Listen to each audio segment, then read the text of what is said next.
Ammo is crazy expensive and hard to find, and dry fire is life. I use the Mantis X10 to keep my handgun skills strong, and it makes dry practice fun and challenging. Check it out at the link below. Hey everyone, at Active Self-Protection Extra, Brian Hill with the Complete Combatant. This is your Mantis Dry Fire Monday, and we're going to work a drill today. I'm outside in my beautiful neighborhood, as you notice. I needed something special today, and I've got a very unique and high-tech training aid with me. It's not like the blue tape, but this is called a post or a wall, and that's what we're going to need today is a high-tech training aid. We're going to need a wall to do it. Since there's no safe directions out here, I'm going to be working the SIRT gun today, so there you go. It doesn't really work. It's not really a real gun, but it gives me some good practice, and since the trigger works, it works great for this drill. So let me work you through this, guys. We move our hands as fast as the target dictates. So the size of the target tells us how fast we move our hands. The first part of the draw is always at full speed, and then the last percentage is a slowing action. And that's what we really got to focus on, is how do we slow down the hands at the end of the draw? And that helps tremendously if we know how to do that, because it's going to allow us to see what? The sight moving sooner, the dot, the front sight. It's going to allow us to know what speed we're going to modulate the trigger at, and it allows us to know how much we can predict our shot or we're going to react to the shot. Because there's two types of shooting, and we'll talk about that in a future video, but I'm going to know based on the target. Target's always going to tell me what to do. Now, target changes sizes for three reasons. One, the target is the size it is because that's the size it is. It's an 8-inch, it's a 4-inch, it's a 2-inch. That's the size it's at. But if I move to 25 yards, the 8-inch appears to be about a 2-inch. That's not truly the math, but it's close enough for our modulation here today. So distance can change the size of the target, and also if something's in the way. So it could be an obstacle, but it could be one of our loved ones or somebody we don't want to injure in the way, and that would change the size of the target too if it's slightly obscured. So those are the things that are going to tell us how fast we will slow the gun at the end. It also tells how we're going to press the trigger, and it'll tell us what kind of sight moving we need. So we're getting a whole lot done right in here. Fingers got to get to the trigger, got to see the sights, and then I'm going to slow the gun appropriately so I can get a first round hit. So what does that look like? How do we practice that? That's really complicated. It's a lot of stuff. How do I do it? Well, we use something like a wall to practice with. I didn't come up with this drill, but I don't know who did. The first time I ever read about it, I believe, was in Brian Eans's book. A lot of great training drills in there. This is a great way to do it. I'm not going to do it from the draw because I don't have a holster for this particular gun. So I will just be doing the last part because that's all you really need to see anyway. Just know that I would burst out of the draw as quickly as I could, because there's no reason to draw the gun slowly unless I need a surreptitious draw, and I don't want anybody to know that the draw is coming. Okay, so I'd be hiding it. So let's look at this real quick. Let's see what it looks like. So if I was doing an 80-20 draw, which means I'm going to shoot a really small target, that means my stop is going to be the smoothest stop I've ever done.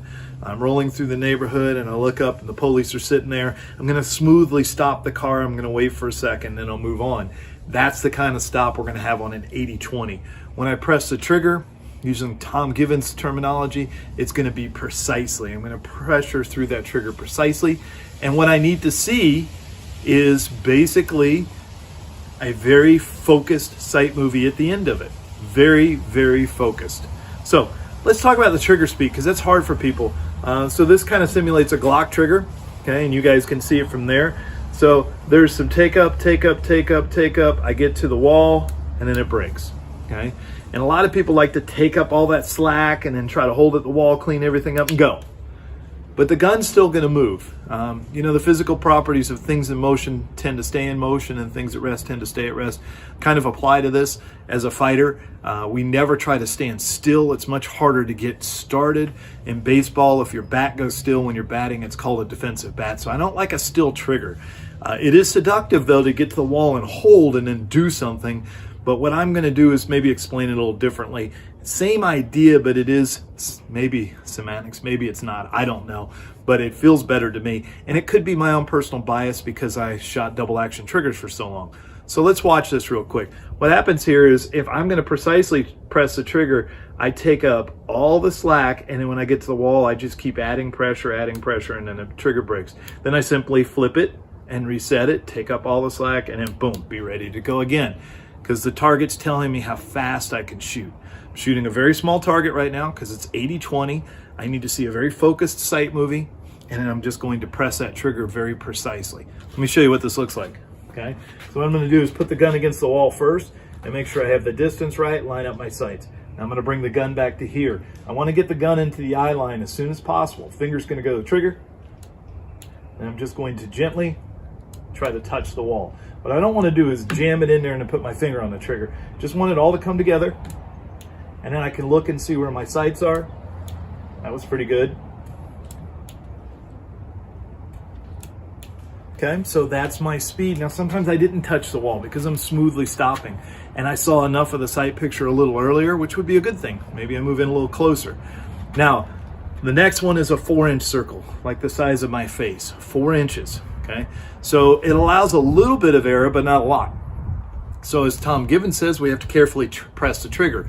Carefully means that while we're taking this up, we're just gonna move right through the wall. So we're taking it up, taking it up, taking it up, and move through the wall. So we're just moving a little quicker than we did in precisely, okay?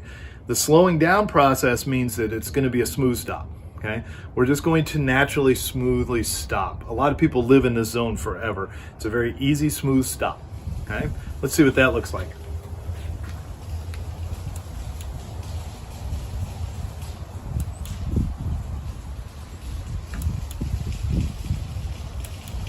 You can hear I bumped it one time, so that gives me some feedback that was a little too quick.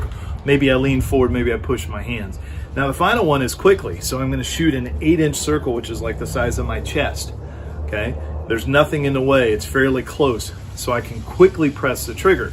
That means I'm just gonna take everything up and go right through the wall, and then reset the trigger as quickly as I can and get ready again. I'm just taking it up, boom, and keep going, and keep going, and keep going. So I'm gonna flip and keep that cycle moving. My hands are gonna move as fast as I can. This is more of a rolling stop. I never really freeze. I'm going to be shooting as I come to the end of it, because all I have to do is see that gun kind of lined up in front of the post right here, okay? Neighbors are burning some stuff. If you hear some weird noises next door, it's okay. Everything's all right. Stand by.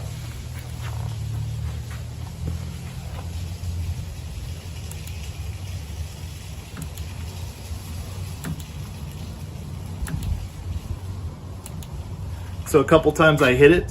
First one was a little slow, but it helps me modulate that speed. And in about 4 or 5 repetitions, I really start getting a feel for this. And then after 10 repetitions, I'm starting to get some difference in speed. What this allows you to do is to chunk information together. So we've got trigger speed, we've got sight movie put together from Gabe White, and then we've got our hand speed from Ernest Langdon and Scott Jelinski, all chunked together in one group. And we have a feedback that maybe we're going too fast, going too slow. The wall tells us if it's a gliding stop, then we should just barely touch it, all right? If it's a smooth stop, we should just rest upon it. And if it's a quick stop, we may pat it a little bit, but it's going to be all that. You've been good at this. You've been doing this your whole life. You know how to do that and stop your hands, but it gets different with the gun. It gets complicated because how do I get the sight?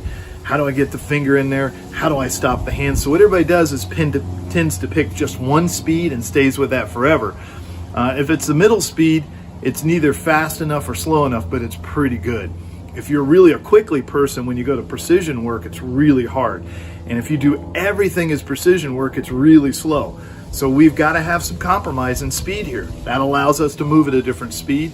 It allows us to move at what speed the target tells us we're allowed to move.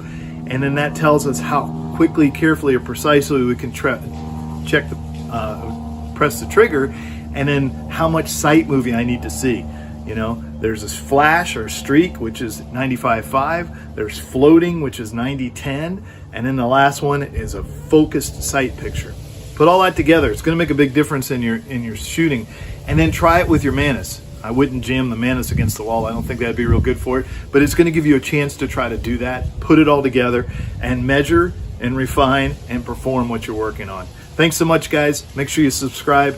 Hit the like button, leave a comment. You guys have been lighting it up on the comments lately. I really appreciate it. Great feedback. I'm going to keep working on this. Our videos are going to be in different locations from time to time. So thanks for tuning in. Thanks for supporting Active Self-Protection. Thanks for John Correa for creating this channel where you guys can get more information. I need everybody to go practice now. Get to work.